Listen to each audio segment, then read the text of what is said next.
ikaze wowe ukurikiye today 250 cyangwa uyu munsi 250 ku itariki ya gatandatu ukwezi n'ukwa 11 umwaka uracyari 2024 ngira ngo uri kubibona nkuko bizi nyine ubimenyereye twebwe ni mu muhanda ni ku mihanda niho tuba twibereye pundi oya mukanya ho mukanya saa 11 oya saa 11 ntabwo turaje yes bamwita pundi yes ndi kubabwira nkuko bisanzwe nyine murabizi twe tuba twibereye ku mihanda niho ibintu byacu tubikorera uyu munsi turi hano ngira ngo muri kubibona turi ku karere turi mu karere ka Kicukiro ku rukiko rw'ibanze rwa Kicukiro niho twaje gukurikirana isomwa ry'urubanza rwa Fata ku Mavuta ndetse na Miss Nshuti Divine Muheto. Mukanya rero gato yagashize rwose nta n'umwanya munini urashira aba bombi bamaze gusomerwa.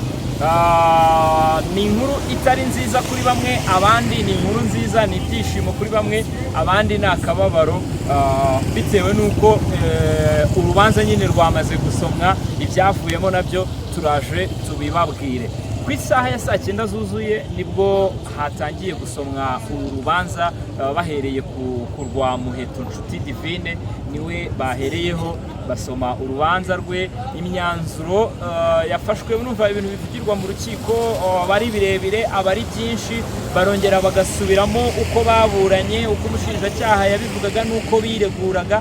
So ntabwo twakongera kubisubiramo byose kuko ni birebire, ahubwo umwanzuro wavuyemo nuko Miss Muheto Nshuti Divine yakatiwe amezi 3 asubitse mu mwaka umwe. Kuvuga ngo yakatiwe igihano cy'amezi 3 ariko asubitswe mu mwaka umwe, ndetse urukiko ruhita rutegeka ko ahita arekurwa. Iyo bagukatiye igifungo gisubitse bivuga ko barakurekura ukagenda, ariko muri icyo gihe baba basubitse wibeshye kongera ugakora ikosa ku buryo ugezwa mu butabera, baguhana bahereye kuri bya bindi basubitse. Ubu nuvuga ngo Muheto Nshuti Divine bamukatiye amezi 3 ariko asubitse mu gihe cy'umwaka. Ni ukuvuga ngo agomba kumara umwaka wose yitwararika nta rindi kosa akora ku buryo ryatuma agera mu butabera, kuko aramutse ageze mu butabera muri icyo gihe cy'umwaka bamukatira icyo cyaha yakoze bongeyeho n'icyo basubitse, nicyo biba bivuze. Hanyuma Muheto Nshuti Divine we yahise arekurwa ahita anataha. Uwo ngo abo mu muryango we bari hano ku rukiko bahise bajya kumureba ahantu afungiye kugira ngo bahite bamutahana. Bikirangira hahise hakurikiraho isomwa ry'urubanza rwa Fata ku Mavuta, ari nko rwari rwahuruje abantu batari bakeya. Abantu benshi bari hano bari baje gukurikirana iby'isomwa ry'urubanza rwa Fata ku Mavuta. By'ukuri ni inkuru itari nziza, ni inkuru ibabaje. Abakunzi b'uyu munyamakuru bababaye ndetse n'abo mu muryango we, ariko nyine nta kundi, niko bimeze, niko bigenda. Iyo umuntu yagiye mu butabera byose biba bishoboka, habaho gufungwa cyangwa gufungurwa. Imyanzuro rero yaje gusomwa, urukiko rwanzuye ko Fata ku Mavuta afungwa iminsi 30 y'agateganyo bitewe n'uko basanze ibyaha yarakurikiranyweho bigize nyine icyaha gishobora gutuma afungwa kugeza ku myaka 3. So urukiko rero rwahise rutegeka ko Fata ku Mavuta afungwa iminsi 30 y'agateganyo. Ni ukuvuga ngo mu gihe abandi bagiye gufata Muheto Divine ngo bamutahane, aho Gufata ku Mavuta we ni ukumufata bahita bamwerekeza imageragere. Mu by'ukuri ni inkuru itari nziza, ariko nyine nta kundi, niko ku isi bigenda. Kandi buriya iyo wageze mu butabera biba bishoboka gufungwa cyangwa gufungurwa, ariko nyine nta kundi. Abahungu bahita bavuga ngo nta sheni idacika, ntangane, niko bigenda. Hanyuma akantu gato ngira ngo twiganirireho Chris. Sawa kabisa. Ngira ngo uri kubibona ko no ku rukiko haracyari abanyamakuru benshi, hari abantu benshi bari kugenda bakora ibiganiro bigiye bitandukanye, bashyiraho comment zabo zigiye zitandukanye, basobanurira abakunzi ababakurikira uko iri buranisha ryari rimeze. Ngira ngo naho turahemerewe kuhagera, of course muri kubibona nabyo. Ikintu ngira ngo numvaga twakwivugiraho iki ngiki, mbere y'uko gatoya Fata ku Mavuta basoma imyanzuro y'urukiko, The Ben, umuhanzi The Ben uri mu bafungishije fata ku mavuta. The Ben, Casper, meze Tiger B ari mu batanze ibirego byatumye fata ku mavuta atabwa muri yombi. Mu masaha ya mu gitondo uyu munsi mbere yuko urubanza rusomwa, The Ben yagiye ku mbuga nkoranyambaga yandikaho amagambo atanga imbabazi kuri fata ku mavuta. Izi mbabazi za The Ben ntabwo zakiriwe kimwe, nta nubwo abantu bose bari kuzumva kimwe, bitewe nuko n'ubundi byasaga nkaho ari urwiyerurutso. Bamwita Romeo. Abantu benshi bagiye babivugaho bigiye bitandukanye, bavuga bati kubera iki ucunze bagiye gusoma urubanza, bagiye gusoma imyanzuro, akaba ari bwo uza ukavuga ko utanze imbabazi. Ese izi mbabazi ntizaba ari iz'urwiyerurutso zo kugira ngo ugaragaze ko uri perfect, zigaragaze ko wowe ntacyo nyine utari mu bantu batumye uyu mutipe afungwa? Ni ibintu bigiye bitandukanye, abantu benshi bari kugenda babivugaho mu buryo bugiye butandukanye, ubwo sinzi ukuntu nawe ushobora kuba ubyumva. Ubwo abakunzi bacu abadukurikiye murajya hasi muri comment mutubwire mwebwe murabyumva mute, murabibona gute? Haburaga amasaha make ngo urubanza rusomwe, ajya ku mbuga nkoranyambaga kuri Instagram yandikaho amagambo agaragaza ko yatanze imbabazi, avuga ati nahisemo urukundo, nahisemo kubabarira n'ibindi byinshi bigiye bitandukanye. Abantu benshi rero hari wahise amubaza ngo nimba ni comment yatanze ati ni umubyeyi wowe, reba umubyeyi, abana asize n'ibyo byose, reba umuryango. Arambwira ni kubera iki nimba hari ikosa, nimba ari niki wamubwiye ukamubwira, nimba ari ikosa yakukoreye ukagira icyo ubivugaho ngo ntacyo, ngo ntago nigeze muri abo ko yavuze ko ngo nta nubwo ari mu bantu urumva Ben we biriya bintu yakoze ni nko kwivana mu bantu nyine bateje ikibazo, kandi mu by'ukuri nta unese arabyivanamo gute. Yahise ahakana aravuga ngo ntabwo namureze, kandi mu by'ukuri urukiko twari turi hano ku munsi w'ejo bari kuburana, bavuze ko Mugisha Benjamin aka The Ben yatanze ikirego mbereho minsi nk'ibiri mbere yuko fata ku mavuta afungwa, ariko akaza ku mbuga nkoranyambaga akavuga ko we atigeze amufunga. Kuri njyewe ni nko gusa nk'uwikura mu kibazo no kugaragaza ko atabirimo, nta ruhare yabigizemo, kugira ngo ya public cyangwa ya audience itaza kumublaminga cyangwa itamwitwaraho umwikomo. Ariko mu by'ukuri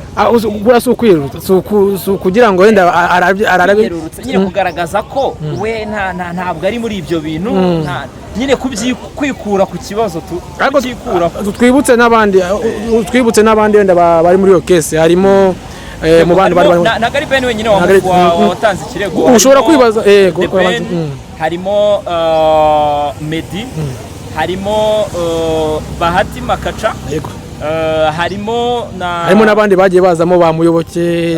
Abo ngabo nabagiye baza mu kuburana, niko bagiye bazamo, ariko abo ngabo nibo batanze ibirego nibo banditse, ni nabo basomwaga buri munsi. So ibi biragaragaza iki? Urumva Ben we yashatse kunyuranya n'urukiko agaragaza ko atigeze atanga ikirego cyafungishije fata ku mavuta, kandi mu by'ukuri urukiko rwo rwemeje ko ari we. Ubwo nanone ku rundi ruhande bibaye ari byo koko The Ben nimba ataratanze ikirego cyatumye fata ku mavuta akurikiranwa, ubwo ni ukuvuga ngo bya bindi fata ku mavuta yireguye avuga ati njyewe ndabizi ko ndi gukurikiranwa n'inzego kurusha uko naba ndi gukurikiranwa n'aba bahanzi muvuga batanze ibirego, nabyo byagira ishingiro. Nimba koko ari byo nabyo byagira ishingiro, ariko nanone twongera tukibaza ni gute se byaba ari byo kandi mu rukiko basoma mu bantu bavuga bareze The Ben arimo? Ndewe sinabibona, hari ukundi kuntu nabibonye, ariko njye nagendera kuri kuko uribuka case ya Exdira, urayibuka? Njyewe ndi mu bantu babonye status ya Exdira irikoma bikomeye cyane, umuntu witwa The Ben, urebe ko status ibi ni amagambo yanditse. Reka turebe uyu Exdira, impamvu tugiye kubigarukaho. uyu wabaye umwaka wa kabiri wikurikiranya The Ben afungisha abanyamakuru buri gihe muri aya mezi ukwa 10 ukwa 11 kuko n'ubushize Exdira nawe ibyo biba hari muri aya mezi asoza umwaka ubwo yaravuye mu gitaramo cy'i Burundi nibwo nabwo yafunze so uyu Exdira rero yashatse kugaragaza ko Ben n'ikipe ye ari ibintu nyine baba bapanze kugira ngo base nk'abegezayo abantu. Exdira nawe wafungishijwe na The Ben mu mwaka ushize kubera ikibazo cya telefone bikaza kurangira ariko abaye bikaza kurangira agizwe umwere. Yagiye kuri status ye ya WhatsApp yandika ubutumwa burebure agira ati birababaje kuba icyo wishakira ari ukuvugwa gusa nyamara ukinira ku buzima bw'umuntu. Nzi uko biryana byambayeho mumpimbira ibinyoma birangira mbatsinze. Ndi kureba ukuntu mwigira inyoni nyinshi ngo mutanze imbabazi nyamara habura amasaha atageze kuri 3 ngo imyanzuro isomwe. Byonyine kwandika kuri social media urabizi ko ntaho bihuriye nuko inkiko zikora. Ni nk'ibyo washatse kunkora Imana igatabara. Gusa nizera ko rimwe uzasogongera ku ngaruka z'ibyo ukorera abandi witwaje iryo zina nyamara abo uhemukira bari no mu bagufashije kuryubaka. Ako kantu rero ndashaka ngo wowe umbwire kuki yigira nyoni nyinshi. Urumva ntabwo aho n'ubundi The Ben ntiyaba asa n'uyambika rwa ruhu rw'intama ariko imbere kuki agenda akabyandika kuri social media akamera nk'umuntu wari gutangira imbabazi. Ikirego cyageze mu rukiko abantu baraburanye harabura amasaha make ngo basomerwe wowe ukajya kuri social media ukandika ngo utanze imbabazi. Izo mbabazi nta kintu ziba zimaze nta kintu ziba zikimaze biba byarangiye. Ni ukwiyerurutsa ni ukugira ngo yikure mu kibazo yereke babafana be badakurikira cyane cyangwa badakunda amanalize menshi abereke ko we nta kibazo afite ibyo byifungwa ry'uwo muntu bitamuriho. Ariko nanone twongere tugaruke nimba ari umwaka wa kabiri ibi bibaye The Ben agafungisha umunyamakuru cyangwa umupromota kandi nanone ikindi hano Exdira yavuze muri ubu butumwa bwe n'abantu bamufashije.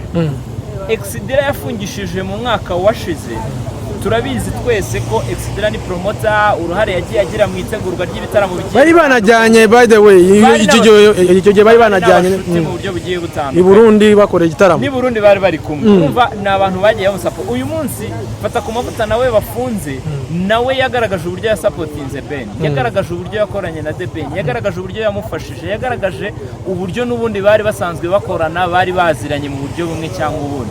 None ugahita ukibaza ese Ben kubera icyo abikora gutya ese umwanzuro wose umubayeho ese Ben ikintu cyose kizajya kimuvugwaho ni uguhita afungisha umuntu. Hanyuma se nanone twongera tukibaza ngo nimba uzi ko uri umuhanzi uri umu public figure uri umuntu w'abantu gute abantu bakuvuga ukababara wacecetse ukabihorera abandi ko bo bacegetse ko nta comment twabona ya Medi ntarimo. Il faut kumenya ibintu urimo n'akazi ukora. Tutabeshye nta muntu kwanza nta muntu utavugwa tureke no kuvuga ngo ni The Ben w'umusitari nta muntu utavugwa mu buzima busanzwe sibyo. Ariko none iyo wabaye umusitari ku rwego rwa Ben wabyanga wabyemera uravuga kandi uvugwa mu buryo butandukanye. Hari abakuvuga neza hari n'abakuvuga nabi hari abazaguhimbira hari n'abazakuvugira ibyanyabyo. Ibyo byose rero ni ibintu umuntu aba agomba kwakira cyangwa ni ibintu uba ugomba kuzirikana kubera kuba waraje muri icyo kibuga ubizi neza ko ibyo bintu ariko bigenda. Reka ngo urugero tekereza nk'ibintu byose abantu bavuga kuri Diamond agiye ajyana abantu mu rukiko agiye afungisha abantu ubwo byazarangira gute? Ubu bimaze kumenyekana ko umuntu uvuze The Ben wese ikintu atishimiye tayari ni ugufunga. Uyu ni uwa kabiri mu myaka 2 yikurikiranya. Ubwo reka dutegereze wenda mu mwaka utaha nabwo oya ntabyo twifuza muri oya ntabyo twifuza. Ariko nanone iki ngiki kikongera kikaza kikagaruka ku bantu ba muri impande kuri management ye ku bantu abajyanama be kuri ba bantu bamukikije. Ese ntago bicara ngo bamuganirize ese yagiye gutanga ikirego ntabwo abanza ngo akore analize, ntabwo abanza ngo amenye ibintu agiye gukora n'ingaruka bizagira. Ibyo nabyo ni ibintu byo kwibaza, ariko namwe mufite uko mubyumva, mufite uko mubibona, mufite uko mwabyanariza nk'abakurikiranira hafi ibintu bya entertainment bya showbiz. Niko byagenze. Ubwo reka fata tumubwire ngo nta sheni idacika, musaza wihangane. Hanyuma nshuti y'Inkweto Divine nawe tumubwire ngo witwararike nyaboneka muri uyu n'umwaka wose, ntuzongere kunywa agasembuye, nunakanywa ntugatwara imodoka akanywere mu rugo, akanywere mu rugo, ntabwo na ngombwa mu rugo. Ariko hari ikintu kimwe, tugomba kuba abasirimu bane, tugomba kuba smart bro. Wibaze kujya mu kabari ugaspendinga ibihumbi 100, ibihumbi 200, ukananirwa gutanga ibihumbi 5 by'umusare ngo agutwara kugeze mu nicyo kibazo. Ariko zongoza nabi. Mu kabari bamanura amafoto mu kabari bamanura amafoto kabisa, bari abantu b'abasirimu cyane. Ariko ibaze ubwo busirimu ugaragaza mu kabari, ukananirwa gutanga ibihumbi 5 by'umusare uri bugucyure ukagera mu rugo amahoro.